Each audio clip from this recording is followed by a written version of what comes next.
Hello everyone and welcome back to my channel Megzone. Previous session में हम लोगों ने अपना इलेक्ट्रिकल मोटर कवर किया था, उसी के साथ साथ हम लोगों ने इलेक्ट्रोमैग्नेटिक इंडक्शन और लेंजेस लॉ भी कवर कर लिया था। आज इस पर्टिकुलर मॉड्यूल में हम लोग पढ़ने वाले electrical motor, alternating current, direct current, ये सारे टॉपिक्स हमें यहाँ पर कवर करने हैं और ये मॉड्यूल भी हमारा ऑलमोस्ट हाफ एन आवर का होने वाला है।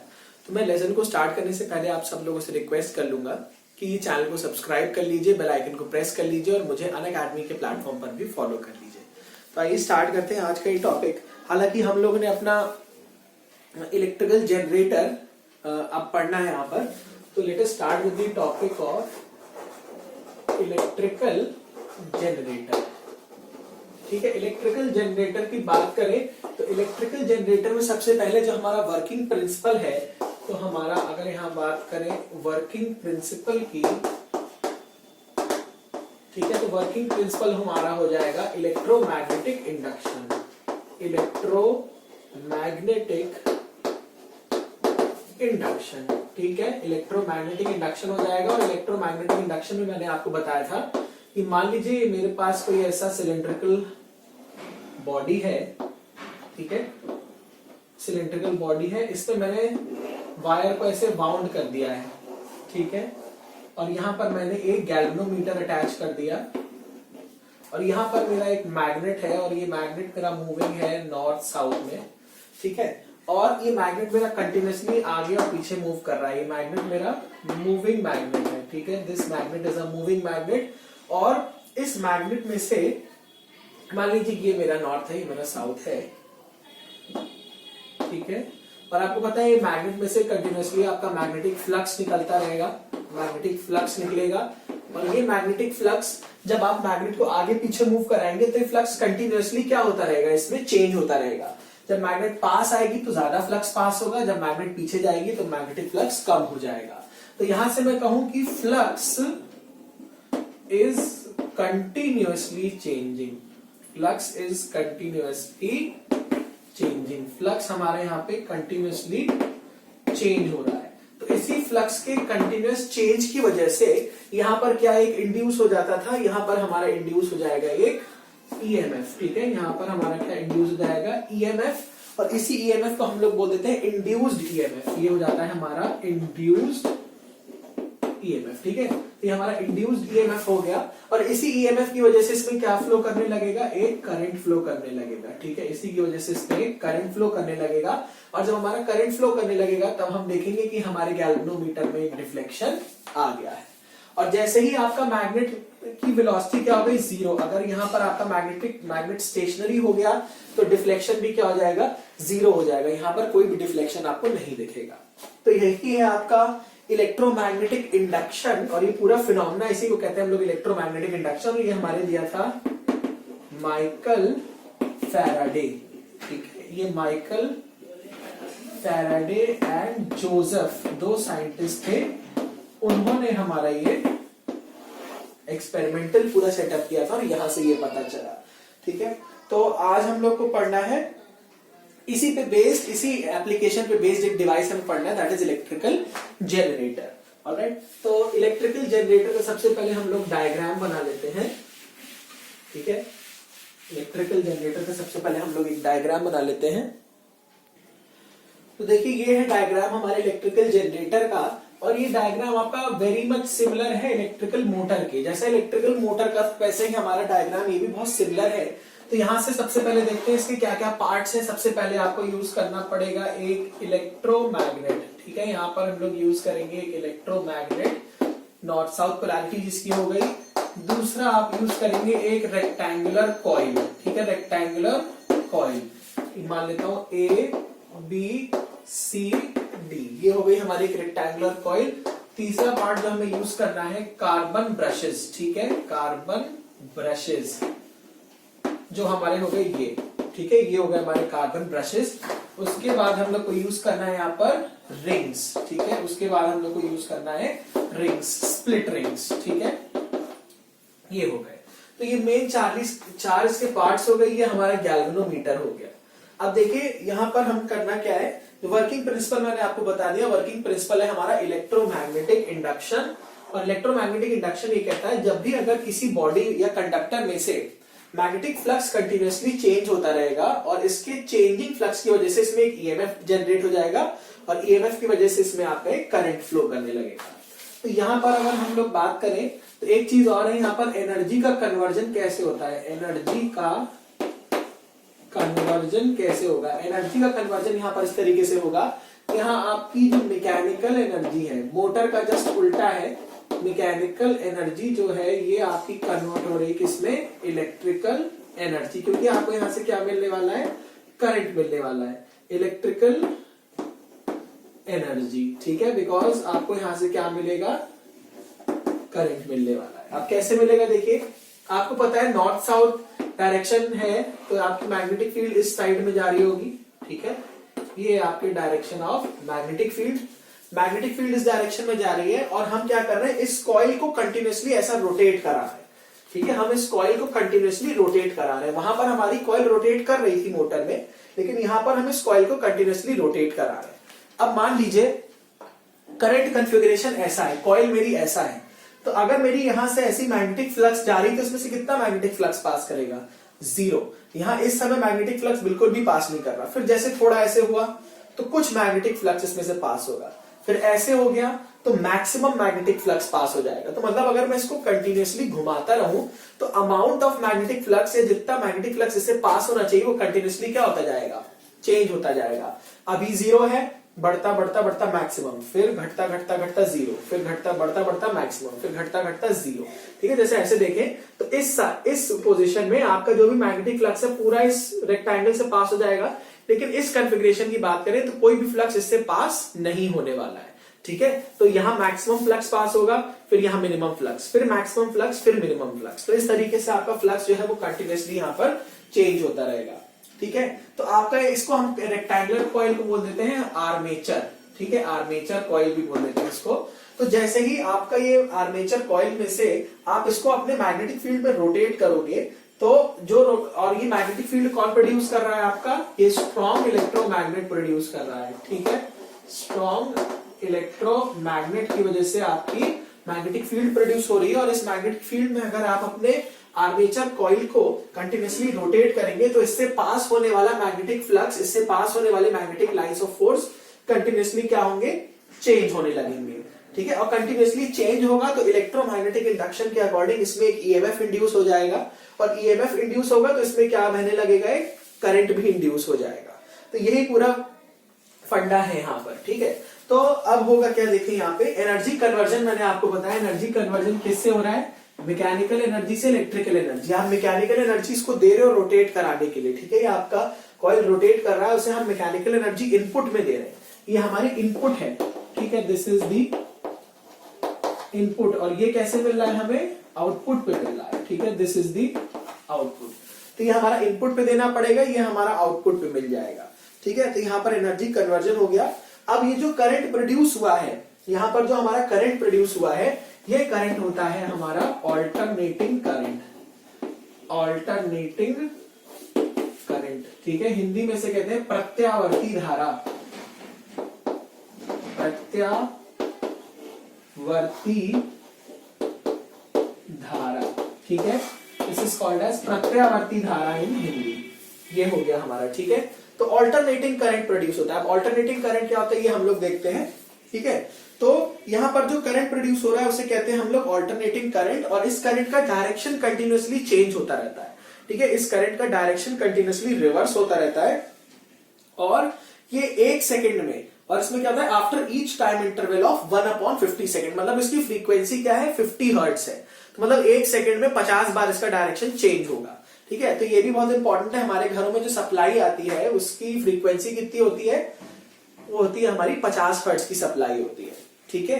तो यहां से ये हो गया हमारा इंपॉर्टेंट, इसका कैसे तरीके से काम करें। अब बात आती है यहां पर हमारा जो करंट इंड्यूस हो रहा है उसका डायरेक्शन हम कैसे निकालेंगे, ठीक है। जो हमारा करंट इंड्यूस हो रहा है उसका डायरेक्शन हम कैसे निकालेंगे, उसका डायरेक्शन हम निकालते हैं by means of Fleming's right hand thumb rule. ये निकालेंगे हम अपने Fleming's right hand thumb rule में। तो हमें लेफ्ट हैंड थंब रूल हमारा पता है वो क्या है, वो निकालने के लिए होता है हमारा डायरेक्शन ऑफ कंडक्टर की जिस डायरेक्शन में कंडक्टर पे फोर्स लगेगा। लेकिन Fleming's right hand thumb rule की बात करें तो हम अपने राइट हैंड की तीनों फिंगर्स को इस तरीके से स्ट्रेच करना है सच दैट तीनों आपस में क्या हो, परपेंडिकुलर हो। फोर फिंगर जो है वो फील्ड की डायरेक्शन में पॉइंट करेगा, थंब पॉइंट करेगा in the direction of motion of the conductor, मतलब जहां पर उस पर फोर्स लग रहा होगा, और middle finger will give you the direction of induced current. Middle finger से हमें मिल जाएगा डायरेक्शन ऑफ इंड्यूस्ड करंट। तो अगर इस पर्टिकुलर केस में देखें हम, तो मैंने आपको बताया, मान लीजिए ये वाला जो मेरा पोर्शन है, ये वाला जो कॉइल है, ये ऐसे घूम रहा है, ऐसे, तो मतलब ये ऊपर आ रहा होगा, ये अंदर जा रहा होगा। तो मैं कह दूं इस पे मेरा एक ऊपर की ओर फोर्स लग रहा होगा और इस पे मेरा अंदर की ओर फोर्स लग रहा होगा। तो Fleming's right hand thumb rule को यूज करते हैं। Four finger points in the direction of field, field कहां है, नॉर्थ से south. Thumb points in the direction of motion of the conductor. इस आर्म की बात करूं तो यहां पर मेरा कंडक्टर का, ये मेरा बाहर आ रहा है, तो इस पर मतलब फोर्स बाहर लग रहा होगा, तो थंब मेरा आ गया बाहर। तो मिडिल फिंगर कहां पॉइंट कर रही, ऊपर की ओर, तो मतलब इस आर्म में करंट कहां होगा, ऊपर। अब इस आर्म में करंट ऊपर है तो इस आर्म में करंट कहां होगा, नीचे। ठीक है, तो यहां पर करंट ऊपर होगा, यहां पर करंट नीचे होगा। अगर मान लीजिए ये आर्म मेरा जो ए बी आर्म है वो अंदर जा रहा होता, उल्टा रोटेशन कर रहा होता, अगर ये उल्टा रोटेशन कर रहा होता तो मैग्नेटिक फील्ड का तो डायरेक्शन यही होता सीधा। फोर्स ऑन द कंडक्टर कहां होता, अंदर की ओर। मैं मान रहा हूं ए बी पे अंदर फोर्स लग रहा है, तो मिडिल फिंगर कहां पॉइंट कर रहा है, नीचे। तो इस आर्म में उस कंडीशन में करंट कहां हो जाता, नीचे की ओर हो जाता। तो डायरेक्शन ऑफ इंड्यूस्ड करंट निकालने के लिए हम लोग क्या यूज करते हैं, we use Fleming's right hand thumb rule. Fleming's right hand thumb rule से हम लोग निकालते हैं अपने डायरेक्शन ऑफ इंड्यूस्ड करंट को। ठीक है, डायरेक्शन ऑफ इंड्यूस्ड करंट को निकालेंगे हम Fleming's right hand thumb rule से। अब बात आती है यहां पर हम लोगों ने ये रिंग्स क्यों यूज करी, स्प्लिट रिंग्स का यूज क्या है। देखिए स्प्लिट रिंग्स का यूज जहां मोटर में जो सेम था वही यहां पर भी सेम है। ये हमारी जो स्प्लिट रिंग्स है they will act as commutator. हमारी जो स्प्लिट रिंग्स है they act as commutator. Commutator का मेन काम होता है आपका एसी करंट को डीसी करंट में कन्वर्ट करना। तो आपकी जो स्प्लिट रिंग्स है ये आपकी कम्यूटेटर की तरह एक्ट कर रही है और एसी से आपका क्या कन्वर्ट हो जाएगा, डीसी करंट, मतलब कन्वर्जन हो जाएगा यहां पर। तो ठीक है, तो डीसी करंट को मतलब एसी को डीसी में कन्वर्ट करने के लिए हम लोग स्प्लिट रिंग्स को यूज करते हैं। और स्प्लिट रिंग्स हमारा कैसे होती है, स्प्लिट रिंग्स हमारी कम्यूटेटर होती है और कम्यूटेटर का फंक्शन क्या होता है, ऑल्टरनेटिंग करंट को डायरेक्ट करंट में हमारा चेंज कर देता है। ठीक है, तो ये जो था पूरी कहानी हमारे इलेक्ट्रिकल जनरेटर की। अब देखते हैं कुछ चीजें। Displacement time graph for AC current, displacement time graph for AC current. तो displacement time graph for AC current देखें तो यहां पर मैंने डिस्प्लेसमेंट प्लॉट करी है, यहां पर मैंने टाइम प्लॉट किया है। तो कैसे हो जाएगा मेरा ग्राफ, साइन वेव का हो जाएगा। साइन वेव हो सकती है, कोसाइन वेव हो सकता है, मतलब कंटिन्यूअसली वेरिंग ग्राफ होगा इस तरीके से। ठीक है, तो ये हमारा साइनोसॉइडल नेचर का ग्राफ है, साइनोसॉइडल नेचर का ग्राफ है। साइनोसॉइडल नेचर मतलब एक साइन वेव होगा। ठीक है, साइनोसॉइडल नेचर का ग्राफ हो जाएगा, मतलब आपका ग्राफ हो जाएगा साइन वेव जैसा। तो यहां आप देखें तो इसका डायरेक्शन क्या हो रहा है, कंटिन्यूअसली चेंज हो रहा है। इसका डायरेक्शन क्या हो रहा है, कंटिन्यूअसली चेंज हो रहा है। कुछ पॉइंट्स पर इसका मैग्नीट्यूड क्या हो जाएगा, जीरो। यहां पर इसका मैग्नीट्यूड क्या है, जीरो। लेकिन अगर हम इसे अपने displacement time graph of direct current से कंपेयर करें तो डायरेक्ट करंट ऐसा होता है, मतलब इसमें कोई भी डायरेक्शन में चेंज नहीं होगा। ठीक है, मैग्नीट्यूड भी कांस्टेंट रहेगा, डायरेक्शन भी कांस्टेंट रहेगा। लेकिन यहां पर देखिए आपका मैग्नीट्यूड भी वैरी कर रहा है और डायरेक्शन भी वैरी कर रहा है। तो अगर मान लीजिए दो तार है, एक में डायरेक्ट करंट है और एक में ऑल्टरनेटिंग करंट बह रहा है, तो सेफर तार कौन सा होगा अगर टच करना चाहें आप, तो डेफिनेटली वो एसी वाला सेफ होगा, डीसी वाला सेफ नहीं होने वाला है। क्यों नहीं सेफ होने वाला है, क्योंकि एसी के केस में मैग्नीट्यूड एक पॉइंट पर आकर तो जीरो होगा, तो हो सकता है इस पॉइंट पर आप हाथ हटा लें तो आपकी जान बच जाएगी। लेकिन यहां पर क्या होगा, आपका मैग्नीट्यूड जो है वो कांस्टेंट है, मैग्नीट्यूड चेंज नहीं कर रहा। तो अगर आपने ऐसे तार को पकड़ लिया तो यहां पर डेफिनेट सी बात है, बहुत फेटल एक्सीडेंट्स हो सकते हैं। ठीक है, तो इसको जो हम लोग रिप्रेजेंट करते हैं, यहां से जो ईएमएफ होता है E is equal to E not sine omega t, इस तरीके का कुछ होता है हमारा ईएमएफ। ई नॉट क्या है? मैक्सिमम, ठीक है, मैक्सिमम ईएमएफ एम्पलीट्यूड, ये हमारा मैक्सिमम ईएमएफ एम्पलीट्यूड। ओमेगा क्या है? एंगुलर फ्रीक्वेंसी, और टी क्या है? टाइम पीरियड हो गया हमारा। ठीक है, तो इसका सिंपल रिप्रेजेंटेशन है, क्या है? E is equal to E not sine omega t, ये हो गया हमारा रिप्रेजेंटेशन ऑफ ऑल्टरनेटिंग करंट हो गया। ठीक है, तो ये हमारा यहाँ पर एसी जनरेटर भी फिनिश होता है। और फिर से एक बार मैं लिख देता हूं, यहाँ पर ई नॉट क्या है हमारा, जैसे हम लिख रहे हैं E is equal to E not sine omega t, तो ई नॉट मेरी क्या है? E naught is the maximum value of EMF हो गया। एन क्या है मेरा? एन मेरा हो जाता है यहाँ पर नंबर ऑफ रोटेशंस। ठीक है, मैंने एन कहीं यूज नहीं किया है, लेकिन एन क्या है मेरा? Number of rotations. टी क्या हो गया मेरा? Time period. ठीक है, टाइम पीरियड। तो ये हो गया हमारा एसी जनरेटर। ठीक है, इसकी फ्रीक्वेंसी कितनी होती है? फ्रीक्वेंसी हमारी होती है 50 हर्ट्ज, मतलब एक सेकंड में जो हमारा बल्ब है वो 50 बार जलता बुझता है। तो दिखता क्यों नहीं जलता बुझता? क्योंकि हमारे परसेप्शन ऑफ विजन की वजह से, ये हमारे परसेप्शन ऑफ विजन की वजह से हमारी आंख जो है इसको डिटेक्ट नहीं कर पाती कि ये एक सेकंड में 50 बार जल बुझ रहा है। ठीक है, तो इसीलिए हमको ये जलता बुझता नहीं दिखता। फ्रीक्वेंसी कितनी हो जाती है? 50 हर्ट्ज की फ्रीक्वेंसी पर हमारे घर में सप्लाई किया जाता है। ऑल्टरनेटिंग करंट का मैग्नीट्यूड और डायरेक्शन दोनों कंटिन्यूअसली वेरी कर रहा है, लेकिन डायरेक्ट करंट का ना मैग्नीट्यूड चेंज करेगा ना डायरेक्शन चेंज करेगा, दोनों ही कांस्टेंट रहने वाले हैं। ठीक है, तो ये हो गया हमारा। अब मैं आप लोगों को कुछ क्वेश्चंस दे रहा हूं।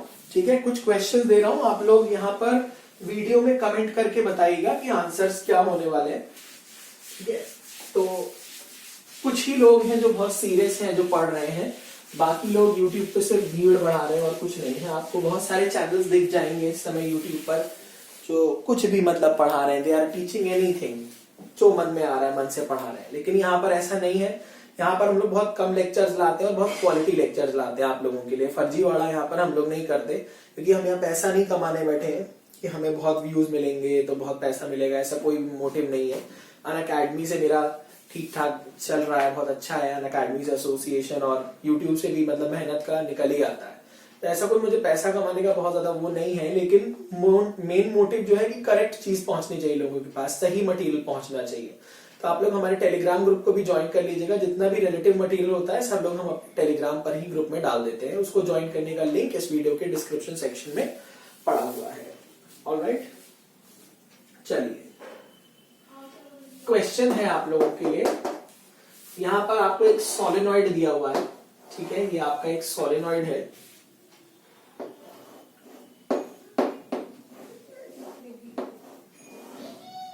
ठीक है,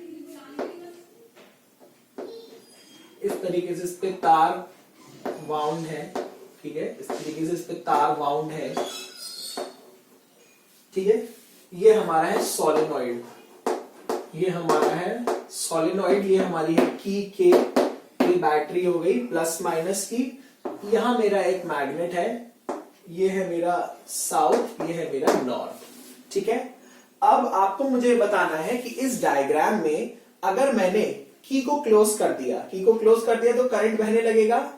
आपको मुझे बताना है will the magnet be attracted और repelled, will the magnet be attracted और रिपेल्ड। यहां पर मैग्नेट अट्रैक्टेड होगी या रिपेल्ड होगी, आपको ये बताना है। मैग्नेट को अट्रैक्शन मिलेगा या रिपल्शन मिलेगा, ये आपका क्वेश्चन है, क्वेश्चन नंबर 1।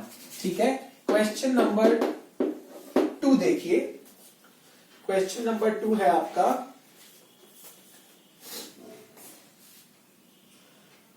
ये मेरा एक मैग्नेट है, नॉर्थ साउथ मैग्नेट। ये मेरा एक कॉइल है इस तरीके का।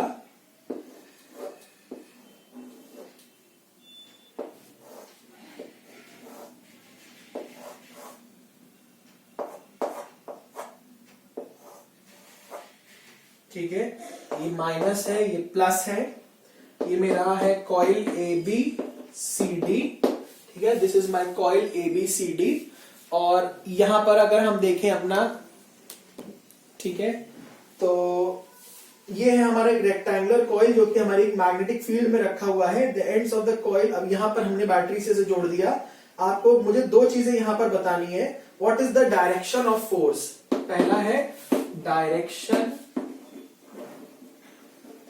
Of force on each arm, ठीक है, direction of force on each arm.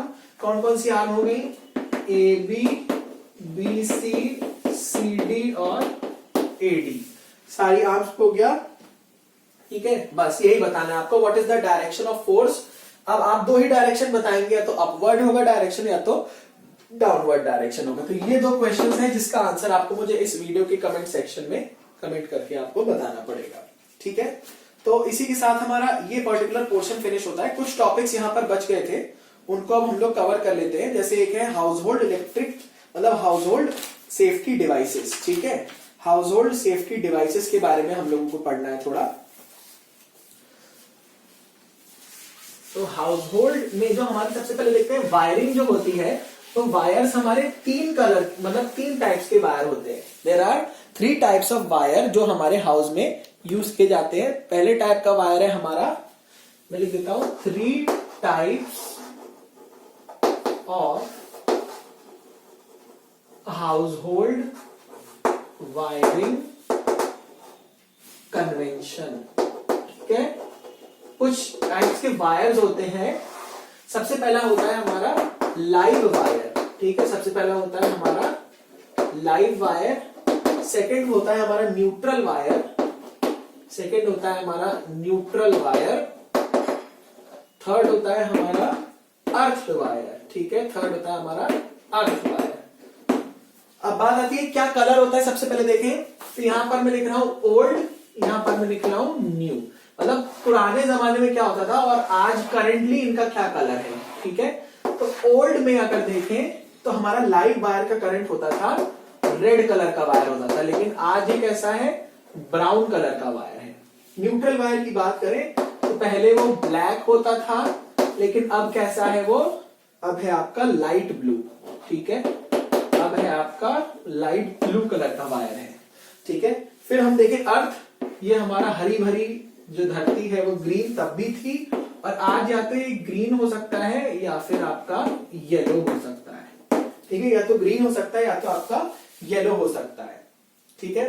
तो यहां पर क्या होता है, लाइव वायर जो है हमारा, लाइव वायर आपका करंट करता है carry from source to distribution. जो हमारा सोर्स है, ठीक है, सोर्स से डिस्ट्रीब्यूशन तक जो हमारे करंट को कैरी करेगा, ठीक है, वो कौन सा तार करेगा हमारा, ये करेगा हमारा लाइव वायर, ठीक है। Live wire will carry the current from source to distribution. और न्यूट्रल वायर क्या करता है, neutral wire return path provide करता है। न्यूट्रल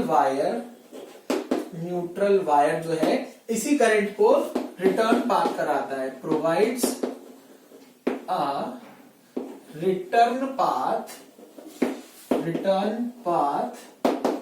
टू द करंट, ठीक है, return path to the current. और यहां पर बात करें हमारे न्यूट्रल और अर्थ वायर जो होते हैं, न्यूट्रल और अर्थ वायर को नॉर्मली साथ में जोड़ा जाता है, ठीक है, और ये सेम पोटेंशियल पर होते हैं। ये नोट पॉइंट है बहुत इंपॉर्टेंट। यहां पर हमारा नोट पॉइंट क्या है, न्यूट्रल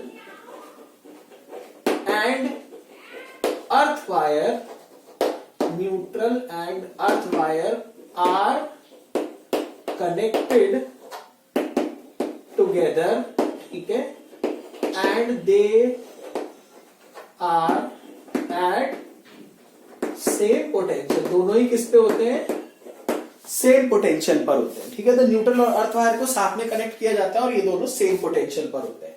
तो ये हो गई हमारी कलर कोडिंग, इसको कहते हैं हाउस होल्ड वायर के कन्वेंशन। किसके, कलर के कन्वेंशन, ठीक है, कौन से कलर के होते हैं। तो पहले लाइव वायर रेड हुआ करता था, अब ये ब्राउन हुआ करता है। न्यूट्रल वायर पहले ब्लैक था, अब लाइट ब्लू है। अर्थ वायर पहले ग्रीन था, अब भी ग्रीन या फिर येलो हो गया। लाइव वायर आपका करंट को कैरी करेगा सोर्स से डेस्टिनेशन तक। न्यूट्रल वायर आपका जो है इसी करंट को एक reverse path, complete path provide करेगा रिवर्सल के लिए। और ये आपका अर्थ वायर के साथ जोड़ा जाता है और दोनों किस पे होते हैं, सेम पोटेंशियल पर होते हैं। ठीक है, ये यहां पर आपको इतना जानना है। अब नेक्स्ट हम लोग देखते हैं इसी में फ्यूज क्या होता है। ठीक है, देखिए कभी कभी क्या होता है कि हमारे सर्किट में बहुत हैवी करंट फ्लो कर सकती है, बहुत तगड़े फ्लक्चुएशन की वजह से हमारे घर में बहुत हैवी करंट फ्लो कर सकती है, तो उस करंट से हमारे अप्लायंसेस जो है वो खराब हो सकते हैं। तो उसी को बचाने के लिए, उसी चीज को रोकने के लिए कि हमारा जो हैवी करंट है वो एकदम से फ्लो ना कर जाए और हमारे अप्लायंसेस खराब ना हो जाए, तो उसी के लिए हम लोग यूज करते हैं एक सेफ्टी डिवाइस जिसे हम कहते हैं फ्यूज। ठीक है, तो यहाँ पर फ्यूज क्या है, फ्यूज हमारा एक सेफ्टी डिवाइस है। सबसे पहले बात करते हैं फ्यूज।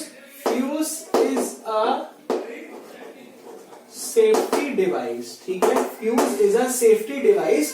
और ये आपका सेफ्टी डिवाइस क्या करेगा, इसका मेन फंक्शन है limit the current in a circuit. Limit the current in a circuit, किसी भी सर्किट में करंट को लिमिट कर देता है। ठीक है, बहुत हैवी करंट को ये फ्लो नहीं करने देता, ये हमारे सर्किट में करंट को लिमिट कर देगा।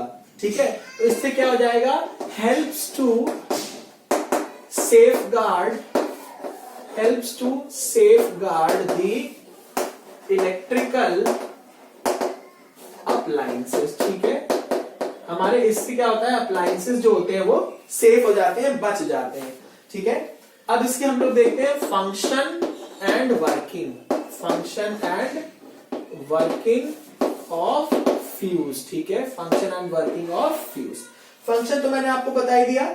ठीक है, तो इसमें क्या होता है, हर फ्यूज की अपनी एक करंट रेटिंग होती है। हर फ्यूज की अपनी एक करंट रेटिंग होती है। ठीक है, तो मान लीजिए कि किसी फ्यूज की करंट रेटिंग है 16 एम्पियर, तो इसका मतलब है ये 16 एम्पियर तक का करंट झेल सकता है। लेकिन अगर करंट आपका 16 से ऊपर हो गया तो ये फ्यूज वायर क्या हो जाएगा, आपका उड़ जाएगा, जल जाएगा आपका फ्यूज वायर।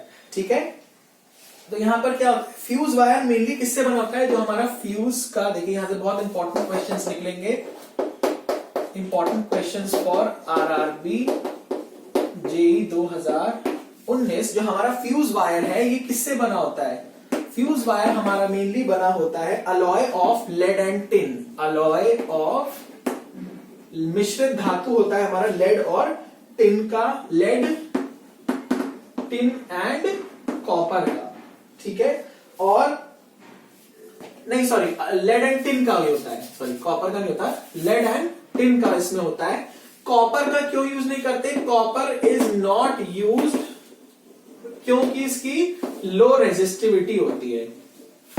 लो रेजिस्टिविटी, कॉपर की रेजिस्टिविटी काफी कम होती है। आप देखिए, हमें करंट को अगर रोकना है तो हमें रेजिस्टिविटी ज्यादा चाहिए होगी, तो इन दोनों अलॉय की जो रेजिस्टिविटी होती है वो काफी ज्यादा होती है, मोर रेजिस्टिविटी। ठीक है, मोर रेजिस्टिविटी। और कॉपर की रेजिस्टिविटी क्या होती है, कम, इसलिए हम उसको फ्यूज वायर में यूज नहीं करते। तो ये भी क्वेश्चन पूछा जा सकता है कि कॉपर वायर को फ्यूज में क्यों नहीं लगाते, क्योंकि इसकी रेजिस्टिविटी कम होती है। रेजिस्टिविटी कम है, हमें चाहिए करंट को रोकना है ज्यादातर, तो करंट को रोकने के लिए रेजिस्टिविटी ज्यादा चाहिए होगी। इसकी प्रॉपर्टीज क्या क्या होनी चाहिए, डिजायरेबल प्रॉपर्टीज की बात करूं तो फ्यूज वायर की डिजायरेबल प्रॉपर्टी क्या होनी चाहिए, हाई रेजिस्टिविटी। रेजिस्टिविटी हाई होनी चाहिए। ठीक है, दूसरी प्रॉपर्टी क्या होनी चाहिए, low melting point. Low melting point इसका लो होना चाहिए। ठीक है, तो ये इसकी दो डिजायरेबल प्रॉपर्टीज हैं, ये इसकी दो डिजायरेबल प्रॉपर्टीज हैं। तो रेजिस्टिविटी ज्यादा होगी तभी वो करंट को लिमिट कर पाएगा। लो मेल्टिंग पॉइंट होगा तो जैसे ही करंट हाई होगा तो हमारी हीट जनरेट किसके अकॉर्डिंग होगी, आई स्क्वायर आर टी के अकॉर्डिंग जनरेट होगी। आई स्क्वायर आर टी के अकॉर्डिंग जब हमारी हीट जनरेट होगी उसकी वजह से हमारा फ्यूज वायर क्या कर जाएगा, fuse wire will melt down. ठीक है, ये गल जाएगा और इसके गलने से हमारा क्या हो जाएगा, सर्किट ब्रेक कर जाएगा। सर्किट ब्रेक कर जाएगा तो क्या होगा, हमारी करंट जो हो जाएगी हमारी स्टॉप हो जाएगी, करंट हो जाएगी स्टॉप। और करंट अगर हमारी स्टॉप हो गई तो हमारे जो अप्लायंसेस हैं वो हैवी करंट के इफेक्ट से बच जाएंगे। ठीक है, तो ये चीजें अभी हम लोग डिस्कस कर रहे हैं इसमें। फिर नेक्स्ट मॉड्यूल में हम लोग इसका डायग्राम देखेंगे, अपने फ्यूज वायर का डायग्राम देखेंगे और एमसीबी डिस्कस करेंगे, मिनिएचर सर्किट ब्रेकर जिसे कहते हैं, स्विच के बारे में डिस्कस करेंगे, 3 पिन प्लग के बारे में डिस्कस करेंगे। ऑलराइट, तो इसी के साथ हमारा ये वाला मॉड्यूल यहाँ पर फिनिश होता है। आई होप कि आप लोगों को लेसन्स अच्छे लग रहे होंगे, तो चैनल को जरूर से सब्सक्राइब कर लीजिए और बेल आइकन को भी प्रेस कर लीजिए और मुझे अनअकैडमी के प्लेटफॉर्म पर भी फॉलो कर लीजिए। Thank you so much.